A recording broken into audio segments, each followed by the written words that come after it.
Hello guys, आज मैं आस्ते इस बार लाइट नॉवेल का वॉल्यूम 7 का चैप्टर 4 का पार्ट 2 को हिंदी में एक्सप्लेन करने वाला हूँ। तो हाँ, अब ज़्यादा बात ना कर वीडियो को स्टार्ट करते हैं। तो पिछले पार्ट में हम लोगों ने देखा कि टीम रुस्का डिसाइड करते हैं सिल्विया को एक्सपोज करने के लिए कि सिल्विया का एक बॉयफ्रेंड है। हालांकि वो लोग भी इस बारे में 100% श्योर नहीं होते। फिर सीन जाता है सिल्विया और आयटो के पास, जहाँ पर वो दोनों क्वीन वैली में होते और उन दोनों का पीछा कोई करने लगता है, जिसे वो दोनों ही सेंस कर लेते हैं। फिर वो दोनों मिलकर डिसाइड करते हैं कि हम अलग अलग जाते हैं, इससे हमें ये पता चल जाए कि वो किसका पीछा कर रहा है। फिर दोनों अलग अलग जाते हैं और आयटो बोलता है कि एक रेस्टोरेंट कैफेटेरिया टाइप का है, वहाँ पर वो दोनों मीटअप करेगा। फिर दोनों अलग अलग जैसे ही आते हैं, आयटो सेंस कर लेता है कि उसका पीछा कोई नहीं कर रहा है। लेकिन तब भी एक लड़की आ जाती है और वो आयटो को पहचान जाती है, और वो और कोई नहीं, वो आयटो का चाइल्डहुड फ्रेंड होती है, जिसकी नाम होती है यूजी। और वो बोलती है कि वो क्वीन वैली में ही है। तो आप आगे तभी आयटो बोलते हैं कि नहीं, मुझे नहीं पता था तुम क्वीन वैली का ही स्टूडेंट हो। अब आयटो को पता चल जाता है कि उसके बाप ने ही जानबूझ के उसे नहीं बताया होता है ये बात। तभी यूजी बोलती है कि वैसे मैं तुम्हारे पास आने ही वाली थी फिनिश टूर्नामेंट के बाद तुम्हें कॉन्ग्रेट करने के लिए, लेकिन मैंने सोचा कि मैं अगर तुम्हारे पास आऊँ तुम्हें शायद अच्छा ना लगे, इसलिए मैं नहीं आई। तो हाँ, ये भी बात है कि वो हमेशा से काफ़ी अच्छी भी है। तभी यूजी बोलती है कि लेकिन मैं जब फिनिश टूर्नामेंट देख रही थी तब तुम्हारा गेटअप बिल्कुल अलग था, अब तुम बिल्कुल अलग दिख रहे हो। तभी आयटो बोलते एक सेकंड। तभी आयटो यूजी का हाथ पकड़ के यूजी को थोड़ा साइड में ले आता और अपना गेटअप उतार देता, मतलब वही चश्मा और वो बोल्ड हेयर। और तभी यूजी बोलती है वो अच्छा, तो ये डिस्कस था, मतलब ये फेक इल्यूजन था। तभी आयटो बोलता है लेकिन ये उतना भी अच्छा नहीं क्योंकि तुमने मुझे पहचान लिया था। तभी यूजी बोलते हैं लेकिन मैं तुम्हारा गेटअप देख के तुम्हें पहचाना नहीं, तुम्हारा वर्किंग स्टाइल देख के मैंने तुम्हें पहचान लिया, क्योंकि ये आमागुडी शिनबे स्टाइल की ही वर्किंग स्टाइल है। तभी आयटो बोलते हैं कि तुम्हारा आँख पहले जितना ही शार्प है। हाँ, तभी आयटो मन में सोचता है कि उसकी फादर ने भी एक्नॉलेज किया था इस लड़की की अच्छा ही टेक्निक को। और तभी आयटो का फ़ोन बजने लगता है और तभी आयटो बोलते हैं 1 मिनट में फ़ोन उठा के आता हूँ अभी। तभी आयटो बोलते हैं क्या वो लोग तुम्हें फॉलो किए? तभी सिल्विया बोलती है कि क्या तुम्हें किया? तभी आयटो बोलते नहीं, मुझे फॉलो नहीं किया। तभी सिल्विया बोलते हाँ, मैंने उन लोगों को थोड़ी देर के लिए तो सेंस किया था, लेकिन उसके बाद एक कमोशन होने लगा और शायद वो लोग मुझे खो गए। तभी आयटो बोलते हैं कमोशन? तभी सिल्विया बोलती है कि वो मैं तुम्हें 1-on-1 में ही बता दूंगा। और ये आंसर सुन के आयटो भी सेटिस्फाइड नहीं था। तभी आयटो यूजी के पास आता है, बोलते हैं सॉरी मेरे पास अभी टाइम नहीं, मैं तुमसे फिर कभी बात कर लूँगा। तभी यूजी बोलती हाँ, मेरा भी एक फ्रेंड वेट कर रहा है, मुझे भी वहाँ पर जाना पड़ेगा। तो फिर मिलते ये बोलकर दोनों बिल्कुल ऑपोजिट डायरेक्शन में जाने ही वाला होता है। तभी यूजी रुक जाती है और बोलती है कि हे आयटो, मैंने सुना है कि तुम ग्रिप्स में पार्टिसिपेट करने वाले हो। तभी आयटो बोलता हाँ। तभी यूजी बोलते मैं भी पार्टिसिपेट करने वाली हूँ, तो अगर हम दोनों फेस टू फेस हुए तो तुम प्लीज़ मेरे ऊपर ज़्यादा फोर्स मत यूज़ करना। ये सुनकर आयटो बोलते हाँ, अगर ऐसा होता है तो तुम भी मेरे ऊपर ज़्यादा फोर्स बिल्कुल मत यूज़ करना प्लीज़। तभी आयटो बोलता है कि वैसे तुम्हारे टीममेट्स कौन है? तभी यूजी बोलते हैं वेल, वो लोग काफ़ी फ़नी पीपल है। ये सुनकर आयटो हंसता है। तभी यूजी बोलते क्या मैंने कुछ फ़नी बोला? तभी आयटो बोलते नहीं नहीं सॉरी, मैं बस ऐसे ही हंस गई। और ये बोल के दोनों अलग अलग डायरेक्शन में चले आते बाय बोल के। फिर आयटो जाते रहते मन में सोचता है अगर वो और मैं फेस टू फेस ना हो यही बहुत ही बढ़िया होगा, क्योंकि वो काफ़ी ज़्यादा स्ट्रॉन्ग फाइटर है। पता नहीं इतना टाइम में वो और कितना ज़्यादा ताकतवर हो गई। और आयटो मन में सोच ही रहा होता है और जा भी रहा होता है एंट्रेंस की तरफ। और आयटो मन में सोच रहा होता है कि यूजी काफ़ी लॉन्ग रेंज फाइटर है, मतलब क्लोज रेंज में उसके रिफ्लेक्स उतना अच्छी तरह से काम नहीं करता। और ये बोलते आयटो एंट्रेंस की तरफ पहुंच भी आता है। आयटो देखता है काफ़ी ज़्यादा स्टॉल है, काफ़ी भीड़ है, लेकिन तभी अचानक से सभी लोग आयटो की तरफ देखने लगते हैं क्यूरियोसिटी की तरह। और आयटो भी शॉक हो जाते हैं कि भाई यार सभी लोग मेरी तरफ क्यों देख रहे हैं ऐसे। और तभी एक लड़की भीड़ में से बाहर आती है और बोलती है तुम आयटो अमाग्योरी हो ना, क्या तुम मेरे साथ हाथ मिलाओगे? और तभी आयटो को पता चल जाता है कि उसने वो इल्यूजन डिस्गस नहीं पहना हुआ था, वो सनग्लास और वो बोल्ड हेयर, इसी वजह से उसे सब लोग पहचान जाते हैं। तभी आयटो बोलते लेकिन, और तभी आयटो का हाथ वो लड़की अपनी हाथ में पकड़ कर शेक करने लगती है। और तभी और लड़की आती है, प्लीज़ मुझे एक ऑटोग्राफ दो, और वो सिग्नेचर दे देता है। आयटो करता भी क्या है और वो पकड़ लेती है, मतलब सिग्नेचर नहीं, एक टॉफ़ी की तरह है। और फिर सभी लोग आने लगते हैं और आयटो भाग जाता है। और ये सब सिल्विया सुनती है और सिल्विया बोलती है कि वाह तुम्हारे साथ ये सब हुआ। और ये सुनकर आयटो बोलते वेल, मुझे नहीं पता था कि पब्लिक इतना ज़्यादा बस करेंगे उस चीज़ को लेके। तभी आयटो उस कैफेटेरिया में ही होता है। वैसे वो जैसे भाग के उस कैफेटेरिया में पहुंच गया होता है टाइम से पहले ही, लेकिन उसे काफ़ी ज़्यादा भागना पड़ा। और सिल्विया भी वहाँ पर होता है। तभी सिल्विया बोलते वेल, मैंने तुम्हें पहले ही कहा था तुम बहुत ज़्यादा पॉपुलर हो, तुम्हें बस पता नहीं है।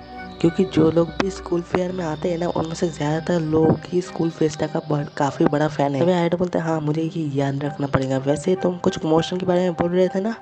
तभी सिल्विया स्माइल करते हुए बोलती है कि मुझे लगता है ये कुछ रिलेटेड, तुम्हें पता है कि वो टीम उसका जिसका गाना तुम सुन रहे थे यस्टरडे। तभी आयटो बोलते हैं हाँ। तभी सिल्विया बोलते हैं हाँ, वो लोग में से ही कुछ मेंबर्स बिना मतलब वो इल्यूजन किए हुए घूम रहे थे, तो उन्हें देख कर काफ़ी लोग भीड़ कर लिए, क्योंकि एक बंदे ने उन्हें नोटिस कर लिया। फिर तो भीड़ होना ही था, वो तो सेलिब्रिटी की तरह है। और तभी सिल्विया बोलते फिर मैं भी किसी को सेव नहीं कर पाई जो मुझे फॉलो करना एक ही टाइम में, मतलब सेम टाइम में, जैसे वो लोग को नोटिस किया गया। तभी आयटो भी मन में सोचता है कि यार मेरे तो बस थोड़े से ही फैन है, उसके तो काफ़ी सारे फैन, की हालत क्या होगा रहेगा। तभी सिल्विया हंसती है, बोलती वो बच्चे लड़कियाँ टीम उसका का। तभी आयटो थोड़ा सोचता है, बोलता है कि सिल्विया तुम भी काफ़ी बड़े सुपरस्टार हो, अगर किसी ने भी नोटिस कर लिया ना कि तुम यहाँ पर हो तो मतलब पूरा कैंपस हिल जाएगा। तो मुझे पता है मैं काफ़ी लेट में पूछ रहा हूँ, लेकिन क्या तुम सच में मेरे साथ ही घूमना चाहते हो? क्योंकि WNW तो तुम्हें पूरा सपोर्ट करेंगे, लेकिन IAF अगर पता चल जाए उन्हें तो फिर ये तो काफ़ी बुरा होगा ना। तभी सिल्विया हंसते हंसते बोलती है कि अगर ऐसा कुछ होता है ना तो हमें एक प्रेस कॉन्फ्रेंस रखना पड़ेगा सभी सिचुएशन को हैंडल करने के लिए, सभी को आंसर देने के लिए। तभी आयटो बोलता है कि लेकिन मैं सीरियस बोल रहा हूँ। तभी सिल्विया बोलती है अरे चिंता मत, उन लड़कियों की तरह नूब नहीं हूँ, मैं एक्सपीरियंस हूँ। तभी आयटो बोलते एक्सपीरियंस। तभी सिल्विया बोलते हाँ मेरे 1 साल से ज़्यादा टाइम तक एक्सपीरियंस है ये सब घूमते हुए, मैं काफ़ी टाइम से ऐसे घूम रहा हूँ, किसी ने भी मुझे आज तक कभी पहचान नहीं पाया है। तभी आयटो बोलते हैं हाँ। सिल्विया ने अपना हेयर थोड़ा चेंज कर लिया, एक हैट पहन ली और बस इतना ही, उसने अपना वॉइस टोन को भी चेंज कर लिया। आयटो मन में सोचता है कि इतना सब कुछ करने के बाद आयटो का पीछे भी अगर सिल्विया खड़े ना तो आयटो को भी पता नहीं चलेगा। तभी आयटो बोलता है लेकिन तुम क्या 100% श्योर हो? तभी सिल्विया बोलती हाँ अगर ऐसा कुछ सच में हो जाता है तो मैं रिटायर हो जाऊँगा। तभी सिल्विया बोलती हाँ मैं इस पोजीशन में आई हूँ इसलिए कि मेरा आवाज़, मेरा गाना सभी को अच्छा लगे।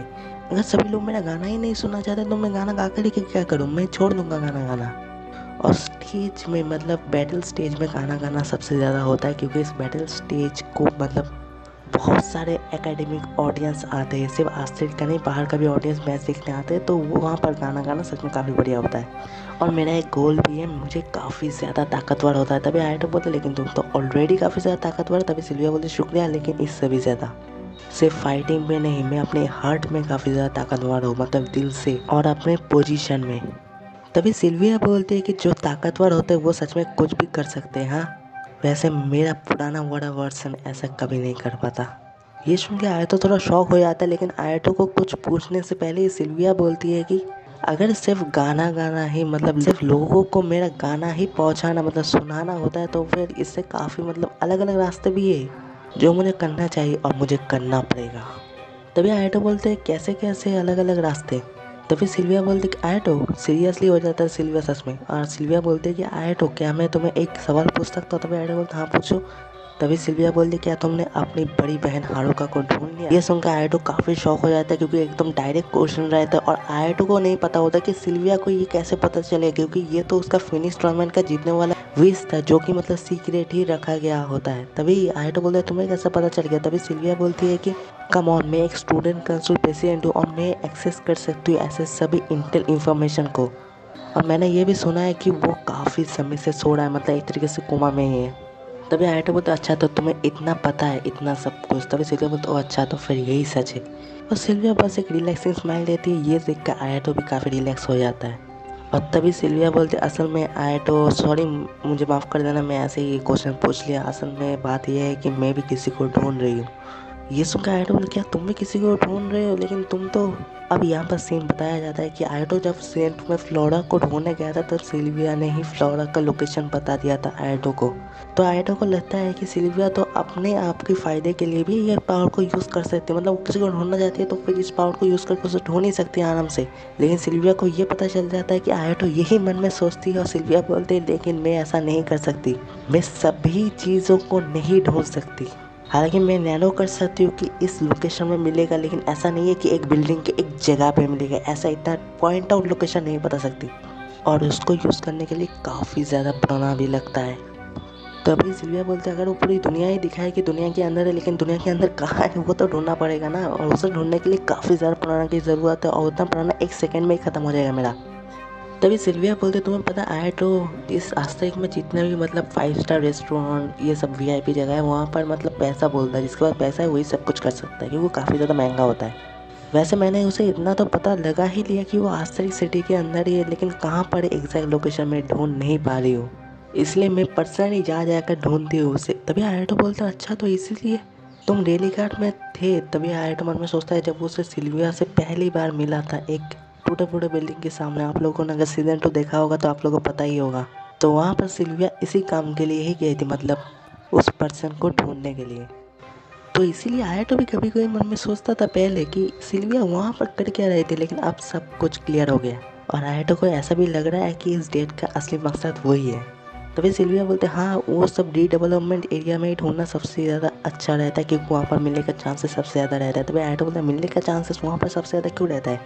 तभी सिल्विया बोलती है कि असल में मैं जिसे ढूंढ रही हूँ वो एप्लिक्स में पार्टिसिपेट की है पहले, और उसके बाद मुझे ये भी पता चल गया कि हारुका भी इलीगल टूर्नामेंट में पार्टिसिपेट की है। तो मुझे लगता है अगर फिनिश टूर्नामेंट के वो सब हेड हारुका को ढूंढ सकते हैं तो शायद उससे भी ढूंढ सकते हैं। तभी आयटो बोलता है लेकिन मैंने कभी एप्लिक्स के बारे में नहीं सुना है, मुझे उसके बारे में कुछ ज़्यादा नहीं पता है। तभी सिल्विया बोलता है चिंता मत करो, तुम्हें उस बारे में जानने की कोई ज़रूरत नहीं है। वैसे हम दोनों जब मिले थे तब तुमने भी कहा था कि तुम भी किसी को ढूंढना चाहते हो, तभी मुझे पता चल गया था कि हम दोनों में कुछ तो कॉमन है। तभी आयटो बोलता है सिल्विया क्या मैं तुम्हें एक सवाल पूछ सकती हूँ। तभी सिल्विया बोलती है हाँ बोलो। तभी आयटो बोलते हैं तुम ढूंढ किसे रहे हो। तभी आयटो भी मन में सोचता है कि सिल्विया जैसे बात कर रही है वैसे तो ऐसा नहीं लगता कि वो अपने किसी रिलेटिव को ढूंढ रहा है, जैसे आयटो हारुका का ढूंढ रहा है ऐसा नहीं है उसके साथ। तभी सिल्विया बोलते हैं असल में मैं जिसे ढूंढ रही हूँ वो एक लड़की एक वुमेन है जो और कोई नहीं, जो मेरी टीचर है जिसने मुझे म्यूज़िक के बारे में सिखाया, मुझे दुनिया के बारे में सिखाया। तभी आयटो बोलते ओह अच्छा अगर ऐसी बात है तो तुम हारुका को खुद ही पूछ सकते हो जब हारुका उठ जाए। तभी ये सुनकर सिल्विया काफ़ी खुश होती है। सिल्विया बोलते शुक्रिया। तभी आयटो बोलते चलो अगले अकेडमी में जाते, तो अगला अकेडमी होता है गैलवियड अकेडमी। सिल्विया का भी स्माइल करते हैं लेकिन आयटो को पता चल जाता है कि सिल्विया के हार्ट में अभी तक मतलब सिल्विया क्लियर नहीं हुई है। फिर सीन चला था टीम रुस्का की तरफ जहाँ म्यूलिस बोलते ओ माय एक फेमस होना इतना ज़्यादा मुश्किल है, वो एकदम मतलब थक गई है, ऑटोग्राफ देते हैं तो और वो लेट जाती है सोफा में। जहाँ पर दूसरी तरफ म्यूलिया भी काफ़ी ज़्यादा थक जाती है, वो भी लेट जाती है और मोनिका काफ़ी ज़्यादा गुस्सा हो जाती है। मोनिका बोलती है कि एक ही दिन तो ऑफ मिला था, उसमें भी काफ़ी सारे सिग्नेचर करते करते पूरा दिन निकल गया। तभी तुरिया बोलती है कि सब कुछ ठीक था जब तक हम उसे फॉलो नहीं करना स्टार्ट किए। तो हाँ टीम रोस्टर का जो रूम है ना उसके ठीक ऑपोजिट जगह पे ही सिल्विया का भी एक रूम है, मतलब एक रूम नहीं बोल सकते, वो एक थोड़ा पैलेस टाइप का है। सिल्विया कितनी बड़ी सिंगर है वो आप लोगों को पता ही होगा। तो हाँ टीम रोस्टर यहाँ से सिल्विया की रूम के दरवाजे की तरफ नज़र रखते हैं कि सिल्विया आती है कब, बाहर जाती है कब। तो म्यूलिस और बाकी सभी लोगों ने देखा था कि सिल्विया कुछ डिस्कस पहन के उस रूम से बाहर जाती है।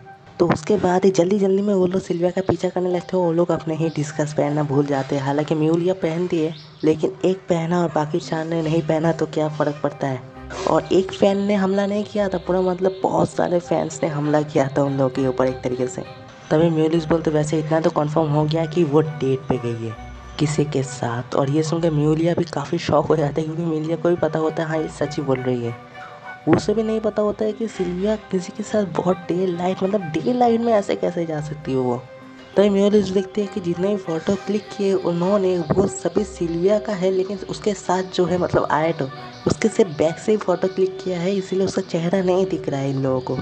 और तभी म्यूलिया की फ़ोन में एक कॉल आता है, वॉइस कॉल ऑब्वियसली, और सभी लोग स्टेशन में आए थे। और तभी कोई आता है, मतलब कोई लड़की आती है और वो बोलती म्यूलिया मुझे लगता है कि तुम और तुम्हारे सारे टीममेट्स जो अभी तुम्हारे साथ है वो लोग आज के दिन ऑफ है और उन लोगों ने काफ़ी एंजॉय किया। हाँ तो 5 मिनट मेरे ऑफिस के अंदर आओ तुम लोग, और जो अभी ये सब कुछ बस किया उसका एक्सप्लेनेशन दो। और ये बोल के फ़ोन रख देती है और ये सब सुन के सभी लोग थक जाते हैं और बोलते हैं कि फिर से एक लेक्चर सुनना पड़ेगा। तभी भाई बोलते हैं एक लेक्चर ही होगा तो ठीक है, उससे ज़्यादा मैं नहीं सुन पाऊँगा।